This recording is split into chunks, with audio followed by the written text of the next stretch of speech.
نیازی نے کل جو باتیں کی ہیں وہ صریحاً پاکستان کے مفاد کے خلاف ہے، بلکہ یہ سازش جو ہے عمران نیازی کر رہا ہے، اداروں کو برا بھلا کہہ رہا ہے۔ مجھے آپ یہ بتائیں کہ پچھلے 4 سالوں میں اس شخص نے انتشار، انتقام کے علاوہ قوم کو کیا دیا ہے؟ اور یہ جو زہر آلودہ گفت پاکستان کے اداروں کے خلاف ہے، عوام کی عدالت میں اس کو جواب دینا ہوگا۔ اور یہ بالکل نہ سمجھے کہ جو مرضی کہتا رہے گا۔ پہلے پاکستان کے سفارتی محاذ پر دوست ممالک اس کی زبان کا نشانہ بنے، پاکستان کے وہ درینہ ساتھی پاکستان سے ناراض ہو گئے، پھر اس نے 4 سالوں میں پاکستانی قوم کے ساتھ جو وعدے کیے تھے وہ جھوٹے ثابت ہوئے۔ اس نے پاکستان کے نوجوانوں کا جو خواب تھا 1 کروڑ نوکریوں کا، اس کو چکنا چور کیا، پاکستان کے آئین کے ساتھ کھلواڑ کیا، اور یہ کہتا ہے کہ رات کو 12 بجے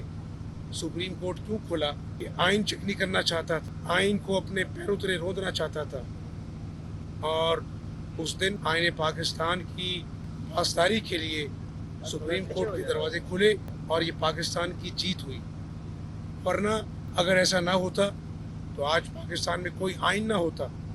یہ کہتا تھا کہ میں کشمیر کا وکیل بنوں گا، میں پاکستان کا وکیل بنوں گا دنیا میں، نہ یہ پاکستان کا وکیل بن سکا، نہ یہ کشمیر کا وکیل بن سکا۔ تو بڑا افسوسناک پہلو ہے کہ آج یہ ہارا ہوا شخص اب جاتے جاتے پاکستان کے اداروں، پاکستان کے آئین، پاکستان کی سلامتی کے ساتھ گھناؤنا مذاق کر رہا ہے، لیکن بہت جلد انشاءاللہ اس کو اپنے سارے گناہوں کا حساب دینا ہوگا۔